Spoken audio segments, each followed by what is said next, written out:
여호와께서 그의 분을 내시며 그의 맹렬한 진노를 쏟으시며 시온에 불을 지르사 그 터를 사르셨도다. 대적과 원수가 예루살렘 성문으로 들어갈 줄은 세상의 모든 왕들과 천하 모든 백성이 믿지 못하였었도다. 그의 선지자들의 죄들과 제사장들의 죄악들 때문이니 그들이 성읍 안에서 의인들의 피를 흘렸도다. 그들이 거리거리에서 맹인같이 방황하며 그들의 옷들이 피에 더러워졌으므로 그들이 만질 수 없도다. 사람들이 그들에게 외쳐 이르기를 저리 가라 부정하다 저리 가라 저리 가라 만지지 말라 하였으며 그들이 도망하여 방황할 때에 이방인들이 말하기를 그들이 다시는 여기서 살지 못하리라 하였도다. 여호와께서 노하여 그들을 흩으시고 다시는 돌보시 아니하시리니 그들이 제사장들을 높이시 아니하였으며 장로들을 대접하지 아니하였음이로다. 우리가 헛되이 도움을 바람으로 우리의 눈이 상하며 우리를 구원하지 못할 나라를 바라보고 바라보아도다. 그들이 우리의 걸음을 엿보니 우리가 거리마다 다 다닐 수 없으며 우리의 끝이 가깝고 우리의 날들이 다하였으며 우리의 종말이 이르렀도다. 우리를 뒤쫓는 자들이 하늘의 독수리들보다 빠름이요 산 꼭대기까지도 뒤쫓으며 광야에서도 우리를 잡으려고 매복하여도다. 우리의 콧김 곧 여호와께서 기름 부으신 자가 그들의 함정에 빠졌으며 우리가 그를 가리키며 전에 이르기를 우리가 그의 그늘 아래에서 이방인들 중에 살겠다 하던 자로다. 아멘. 자리에 앉으시기 바랍니다. 시간 말씀을 위해서 함께 기도하겠습니다. 하나님 아버지, 오늘 이 말씀을 통하여서 우리가 예수 그리스도를 더욱더 높이게 되기를 원합니다. 오늘의 예배가 예수 그리스도를 높이는 예배가 되기 원하고 이 설교가 하나님을 예수 그리스도를 높이는 설교가 되기를 원합니다. 우리의 심령을 새롭게 해주셔서 이 말씀을 겸손함으로 받게 해주시고 오직 예수 그리스도만 드러나는 그런 귀한 시간 될 수 있도록 성령 하나님께서 주관해 주시옵소서. 예수님 이름으로 기도합니다. 아멘. 오늘은 우리 교회에 새로운 집사님들이 또 선출되고 임명되는 그런 임직식이 있는 아주 복된 날입니다. 목사와 장로와 집사를 임명할 때 하는 특별한 의식 중에 하나가 바로 머리에 손을 얹고 안수를 하는 것이죠. 안수를 함으로 이 사람들이 하나님을 위해 특별한 또 봉사의 직에 구별되어 있음을 나타내는 것이고요. 지금 신약 시대에는 그런 안수를 통해서 임명을 하지만 구약 시대의 직분자들, 중요한 사람들을 임명을 할 때에는 좀 더 특별한 의식이 있었죠. 그것은 바로 머리에 기름을 붓는 것이었습니다.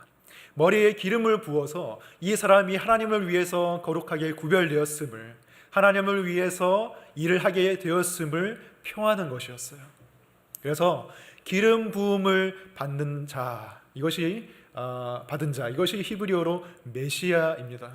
헬라어로는 그리스도이고요. 그 사람들에 해당하는 직분자들이 바로 선지자와 제사장과 왕들이었죠. 이 세 직분자들이 옳게 자신의 일을 감당하고 사명을 감당해야만 이스라엘 백성들과 나라가 든든히 하나님 안에서 보호되고 또 서갈 수가 있었습니다. 그런데 우리가 예레미야 애가를 쭉 살펴보면서 보았던 것은 무엇입니까? 바로 이스라엘 백성들의 실패였습니다. 그리고 하나님의 진노였습니다. 오늘 본문 11절을 보시면 여호와께서 그의 분을 내시며 그의 맹렬한 진노를 쏟으시며 시온에 불을 지르사 그 터를 사르셨도다 라고 말합니다. 하나님이 진노하셨습니다. 예루살렘이 멸망했습니다. 근데 오늘 본문은 그 멸망의 원인, 진노의 원인을 이 세 직분자들, 기름 부음 받은 자들에게 그 원인을 돌리고 있어요. 선지자, 제사장, 왕이 하나님의 뜻대로 자신의 역할을 수행하지 않았기 때문에 바로 백성들이 길을 잃었고 또 예루살렘 성이 멸망했음을 오늘 본문이 말해주고 있습니다. 그래서 오늘 설교를 통해서 특별히 오늘 말씀 전체를 다 보지는 않고 이 기름 부음 받은 자들의 과오가 나와 있는 그 구절을 중심으로 해서 우리가 그 실패를 어떻게 다시 반복하지 않을 수 있을까? 어떻게 다시 그 실패를 넘어서서 거룩을 향해서 하나님이 원하신 길로 나아갈 수 있을까, 그것을 살펴보도록 하겠습니다. 먼저 선지자들과 제사장들의 죄가 무엇이었는지 보겠습니다. 13절을 보시면 그의 선지자들의 죄들과 제사장들의 죄악들 때문이니 그들이 성읍 안에서 의인들의 피를 흘렸도다 라고 되어 있습니다. 제가 제사장과 선지자를 함께 살펴보려고 하는데, 그것은 제가 임의로 하려고 하는 것이 아니라 예레미야 애가와 예레미야서를 살펴보면 항상 이 둘이 세트로 등장하기 때문에 묶어서 한번 보려고 하는 거예요.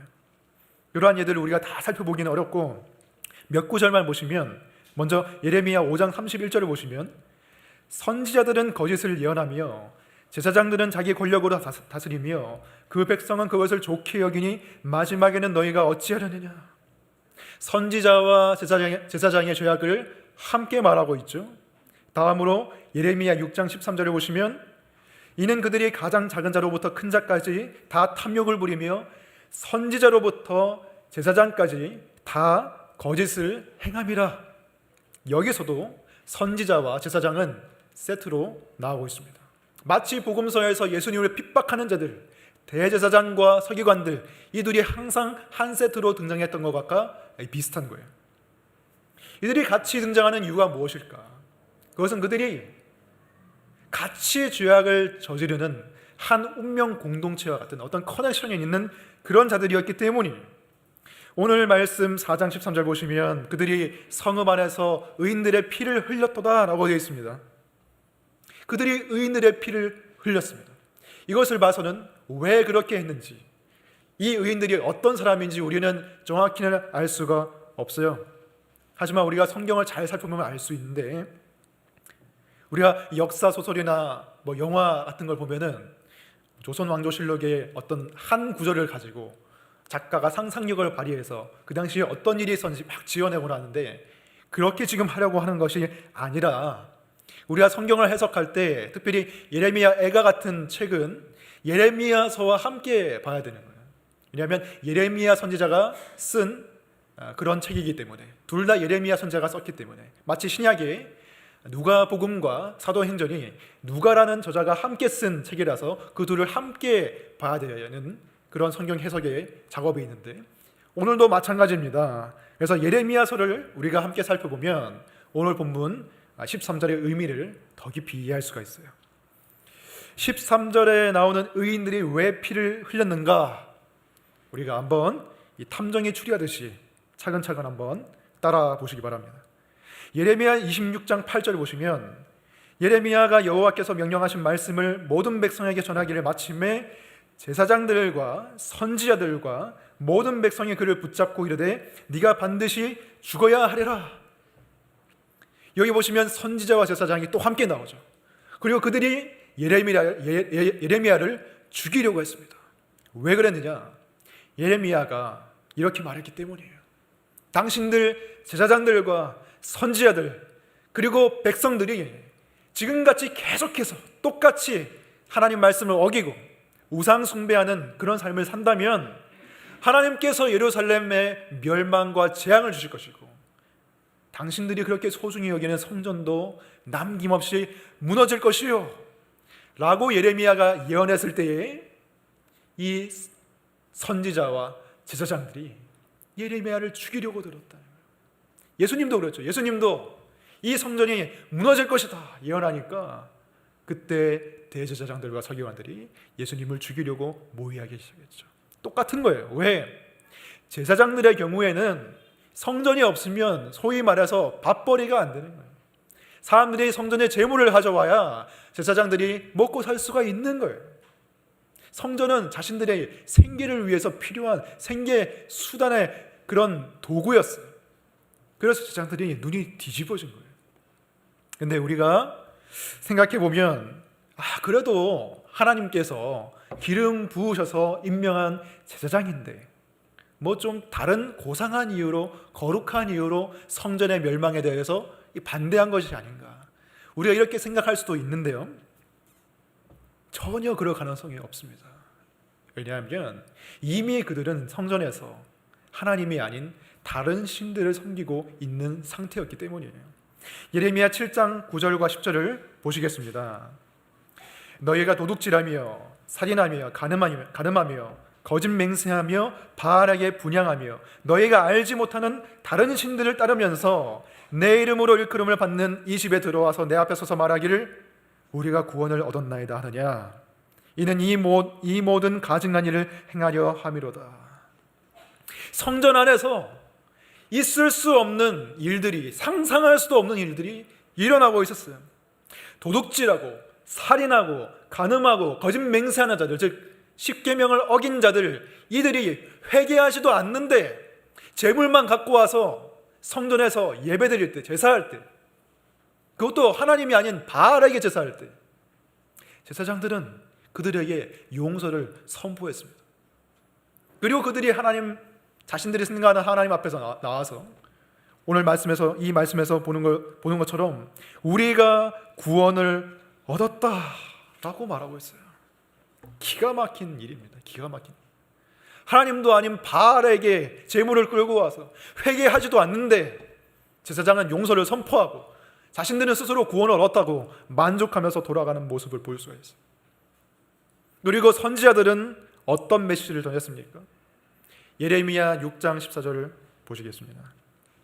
그들이 내 백성의 상처를 가볍게 여기면서 말하기를 평강하다 평강하다 하나 평강이 없도다. 이 모든 가증한 일들이 성전 안에서 일어나는 것을 선지자들이 알고 있었음에도 불구하고 그들은 평강하다고 외치면서 모든 잘못을 덮고 하나님의 이름으로 모든 일을 정당화하고 합리화시키고 있어요. 기가 막힌 콜라보레이션이 일어나고 있었던 거예요.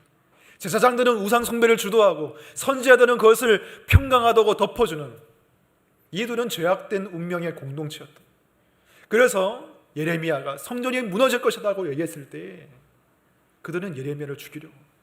왜? 성전이라는 그나마 그런 외형적인 상징이 있어야만이 자신들의 그 종교적인 죄악된 시스템이 돌아갈 수 있었기 때문에. 예레미야 시대의 이 선지자들과 제사장들의 무수한 죄악들, 이것을 우리가 뭐라고 표현할 수가 있을까요? 한마디로 정의하자면 이것은 현상유지입니다. 현상유지. 현상유지를 위해서 이 사람들은 사람을 죽일 준비까지 되어 있었다는 거예요. 왜? 그 현상은 자신들의 죄와의 평강을 지속할 수 있게 만들어주는 것이었기 때문에, 그리고 그 속에서 자신들은 육신적인 이득을 맛보고 있었기 때문입니다. 이러한 일들이 오늘날에도 똑같이 일어나고 있습니다. 많은 교회가 하나님을 섬긴다고 말하지만 실제로는 풍요와 안락의 신을 섬기면서 그 예배당에 정말 한 주 동안 십계명을 꾸준히 어긴 사람들이 와서 회개하지도 않는 마음을 가지고 오는데, 목사는 용서를 선포하고 평강을 선포하면서 아무 일 없으니 괜찮다고 말을 해주고, 사람들은 안심하면서 다시 세상으로 돌아가서 죄악을 반복하는 그러한 현상 유지의 끔찍한 일들이 벌어지고 있다는 거예요. 교회는 마치 구약시대 이 예레미야 시대의 성전처럼 그냥 종교적인 외형적인 상징으로만 남는 거죠. 물론 우리 카비넌트 교회는 그런 교회가 되지 않기 위해서 정말 부단히 노력하는 교회라고 저는 생각을 하고요. 그래서 우리는 이렇게 생각할 수 있어요. 우리는 그나마 정상적이고 괜찮은 교회에 다니고 있으니까 참 다행이다, 감사하다. 감사한 거 많은데요, 우리가 그럼에도 불구하고 방심할 수 없는 이유는 그러한 거짓 제사장들과 거짓 선지자들이 우리의 밖에 있는 것이 아니라 우리의 안에서도 활동을 하고 있기 때문이에요.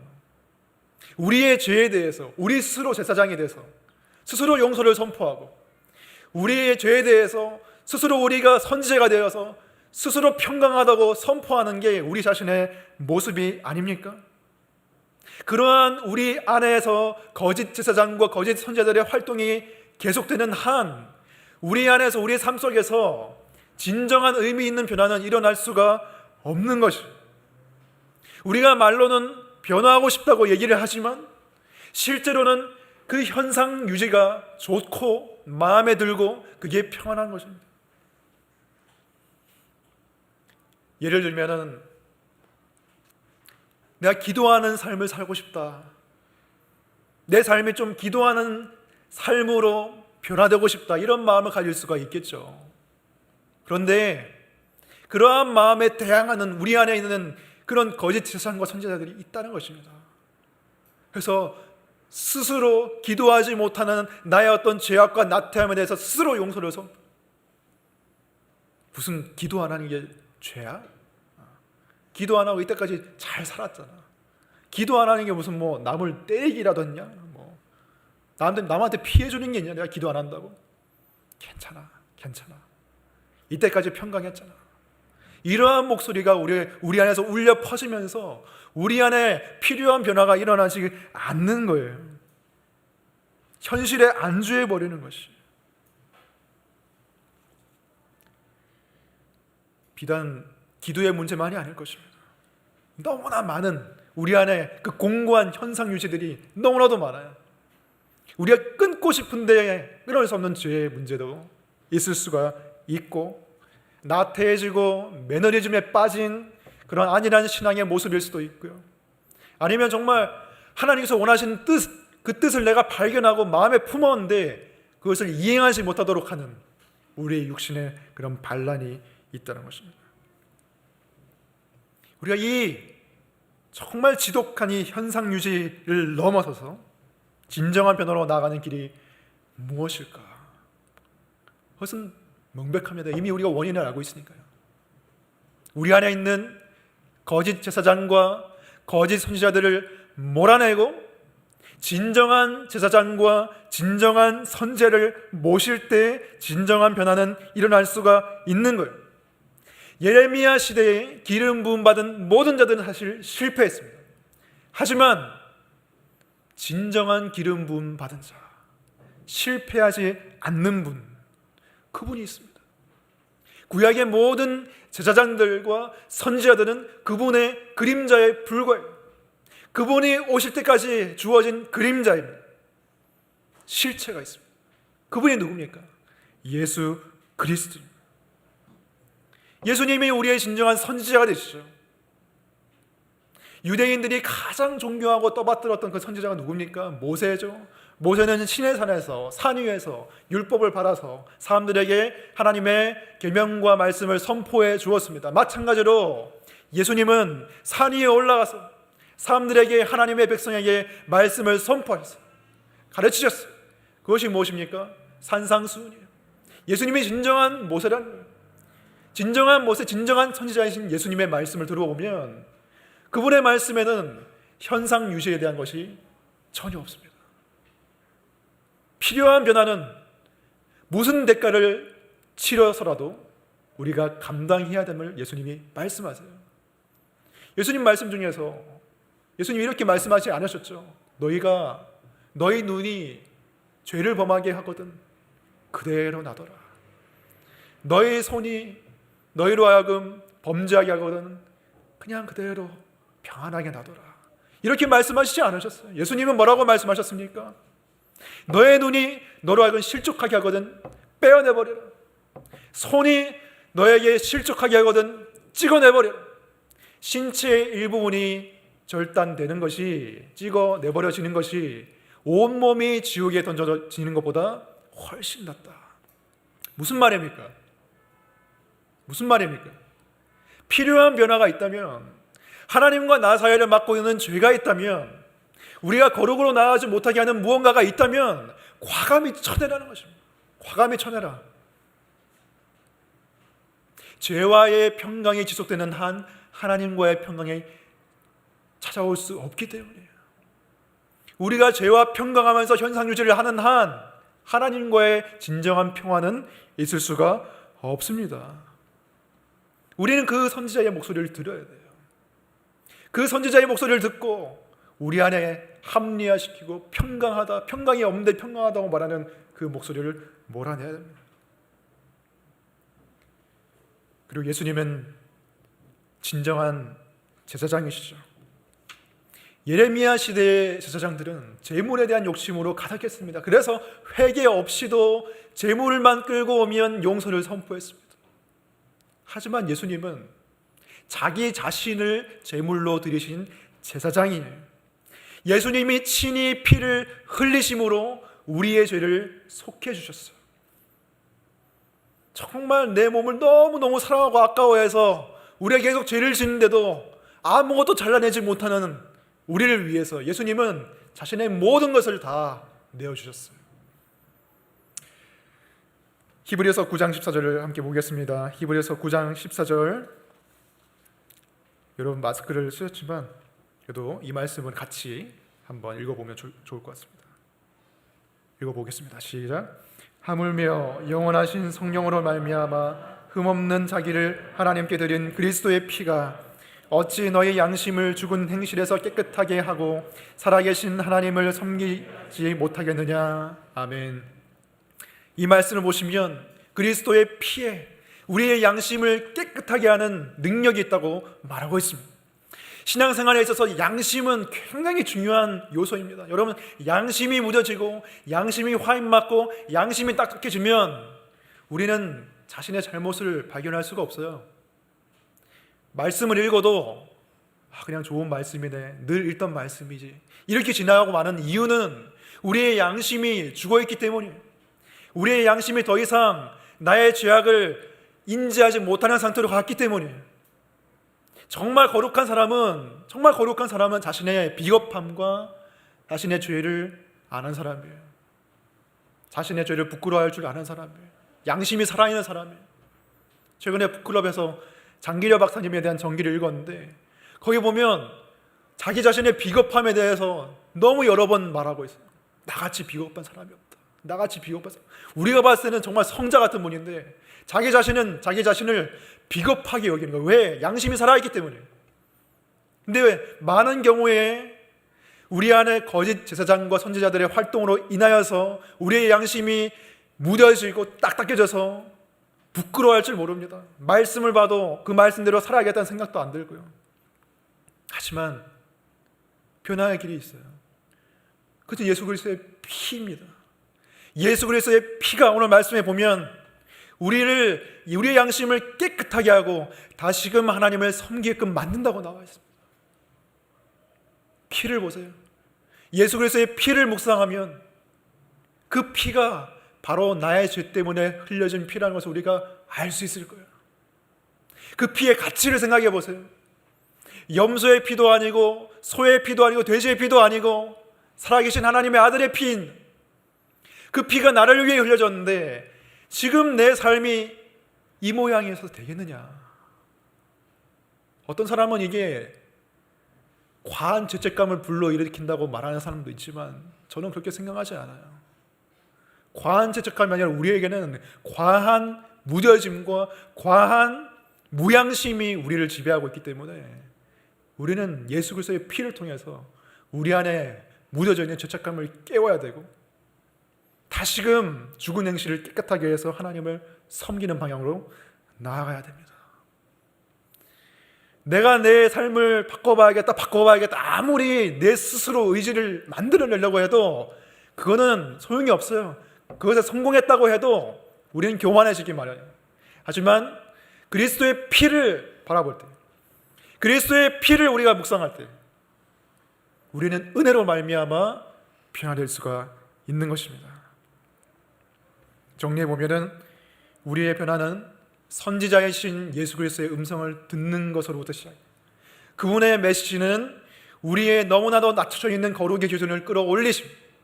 그리고 그분의 피의 능력은 우리가 그 기준대로 살아갈 수 있도록 우리에게 힘을 주는 하나님의 능력입니다.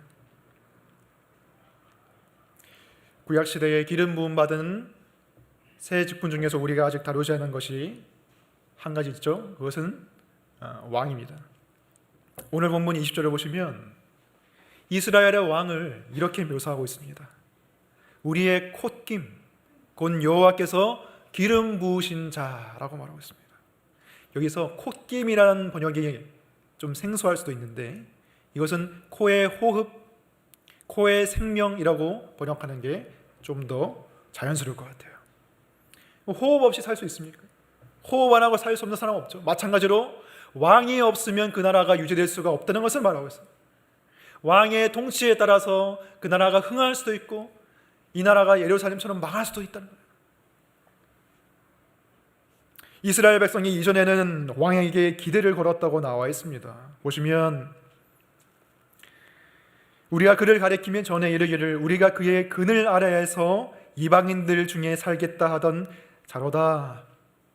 이스라엘 사람들이 이렇게 생각했다는 거예요. 왕이 있으니까 우리가 이방인들에 둘러싸여 있어도 이집트, 바벨론 둘러싸여 있어도 우리가 보호받으며 그의 그늘 아래에 살 수 있겠다라고 생각했다는 거예요.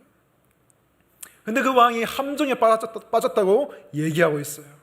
함정에 빠졌다. 기름 부음 받은 왕이 실패했다는 것이죠. 그 실패가 무엇이었는지 17절 보면 우리가 알 수 있습니다. 17절 우리를 구원하지 못할 나라를 바라보아도다 라고 말하죠. 우리를 구원하지 못할 나라를 바라보아도다. 도대체 누구를 바라보았다는 것인가?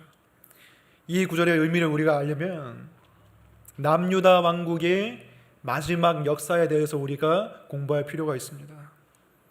남유다 왕국의 마지막 왕은 시드기야 왕이었습니다. 시드기야 왕은 느부갓네살 왕, 바벨론의 왕이 꼭두각시처럼 세운 그런 왕이었어요. 시드기야 왕은 즉위할 때 나이가 21살이었습니다. 나이가 좀 어렸기 때문에 주체적인 정치적인 판단을 할 수가 없었어요. 대신들의 말을 듣고 따랐어요. 근데 그 대신들이 대부분 친 이집트파였습니다. 바벨론에 우리가 대항하죠. 비록 왕이 바벨론에 의해서 임명되었지만 우리는 바벨론에게 좌지우지될 수가 없다. 그러니 애굽의 이집트의 손을 잡자. 이러한 정책을 밀고 있었어요. 그래서 결국에 시드기야가 바벨론을 배신하고 이집트에게 동맹을 맺게 되는데 그때 예레미야가 왕에게 그리고 신하들에게 직언을 합니다. 왕이시여, 하나님의 뜻은 당신이 이집트를 의지하는 게 아닙니다. 바벨론에 의해서 오히려 멸망당하는 게 하나님의 뜻입니다. 그냥 항복하십시오. 이집트는 도움이 될 수 없습니다. 예레미야가 이렇게 말해요. 이렇게 말하자 대신들이 열이 받아가지고 예레미야를 체포해버리고 구덩이에 던져버립니다. 예레미야의 말을 듣지 않습니다. 근데 그 결과가 어떻게 된지 아십니까? 역사를 보시면 바벨론이 응징하기 위해서 예루살렘을 쳐들어옵니다. 그때 이집트의 도움을 요청해서 이집트의 원군이 구해주러 옵니다. 그래서 바벨론의 군사들이 잠깐 물러나요. 그런데 이집트 군사들이 신의를 저버리고 다시 이집트로 돌아가게 됩니다. 그 틈을 놓치지 않고 바벨론 군사들이 예루살렘 성에 쳐들어와서 예루살렘을 초토화시키고 성전을 무너뜨려 버리죠. 그 과정 가운데 시드기야 왕은 혼자서 도망치려고 했다가 잡혀가지고 자기가 보는 앞에서 자식들이 다 죽어버리고 자신은 두 눈이 뽑힌 채로 포로로 끌려가게 되는 비참한 죄를 받게 됩니다. 여러분, 이 이야기를 볼 때 여러분 어떤 생각이 드십니까? 나라면 저렇게 하지 않을 텐데 이런 생각이 드십니까? 근데 사실 이 시드기야의 이야기, 예루살렘의 멸망 이야기는 바로 우리의 이야기입니다. 우리의 이야기입니다. 왜냐하면 여러분 우리도 똑같아요. 시드기야는 바벨론이나 이집트나 똑같다는 것을 몰랐다는 거예요.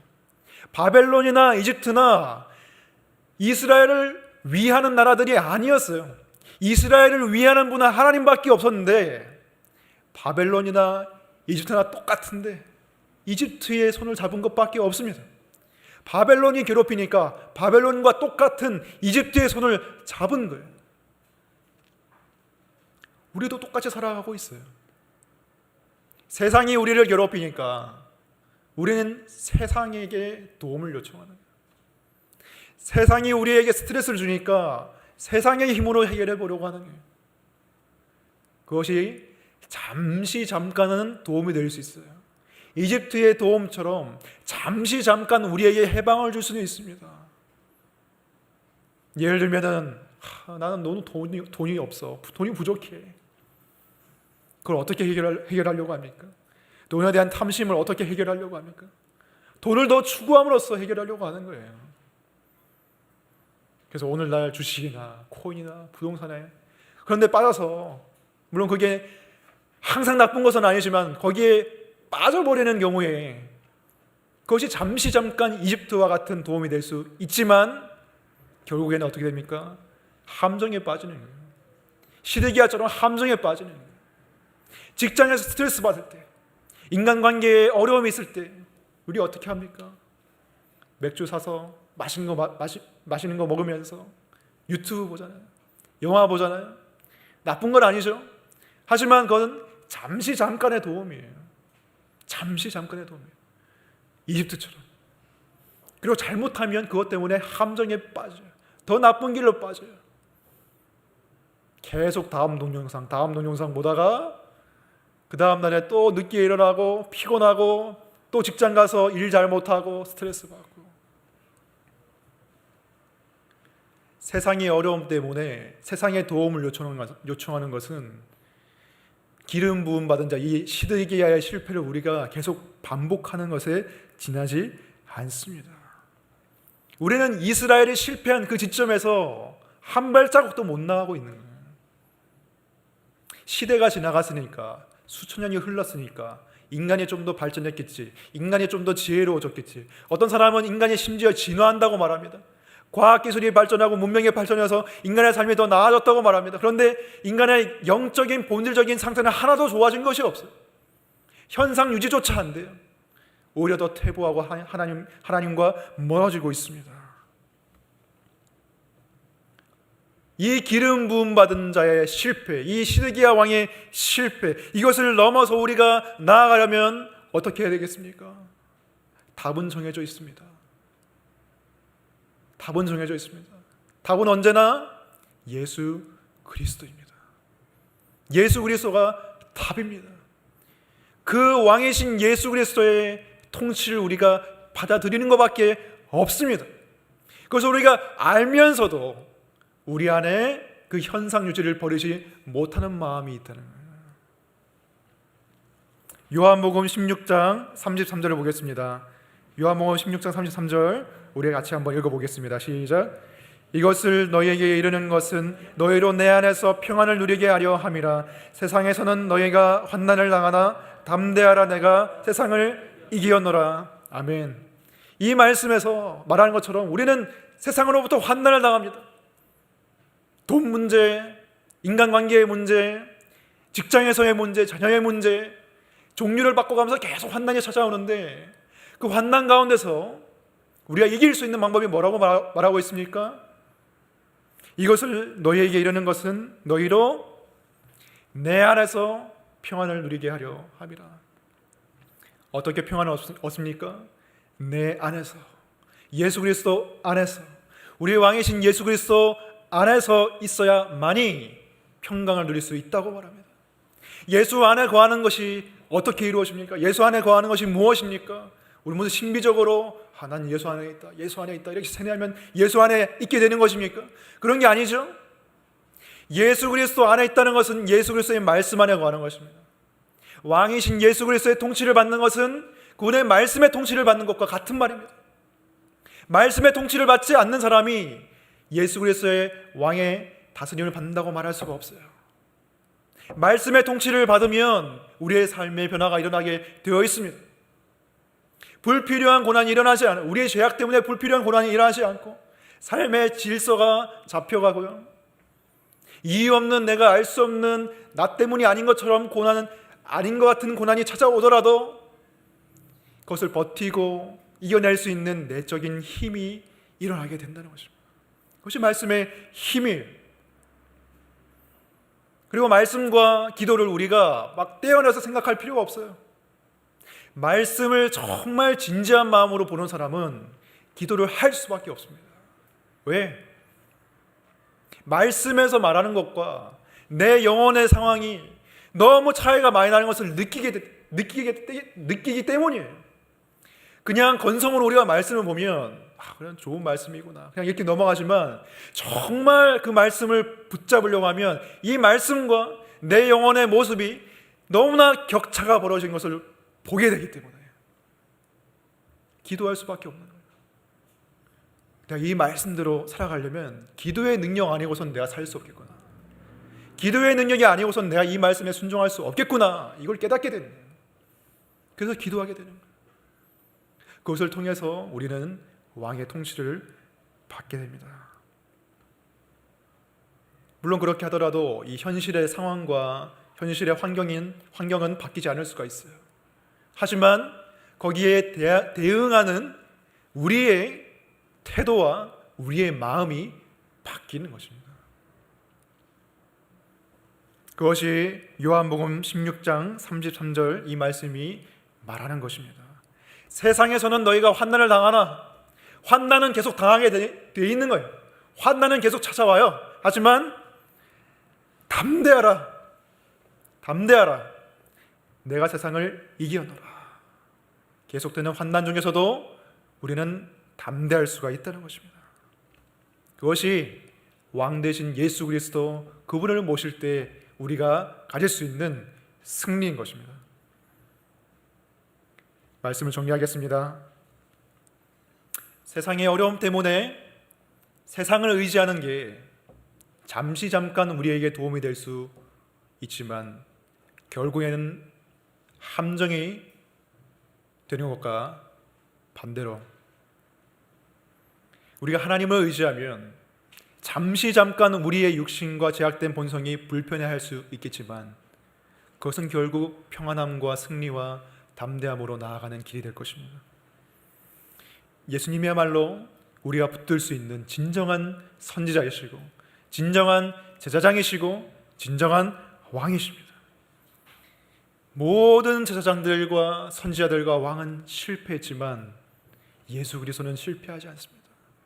그분을 붙들지 않으면 우리도 똑같이 실패할 것이지만 그분을 붙들면 우리는 실패하지 않을 것입니다. 선지자이신 예수 그리스도의 말씀을 들으시기 바랍니다. 제사장이신 예수 그리스도의 그 피를 마음에 푹 적시기를 원합니다. 왕이신 예수 그리스도의 말씀의 통치를 기꺼이 받으시기 바랍니다. 그것을 통해서 승리하시는 저와 여러분이 되기를 축원합니다. 기도하겠습니다.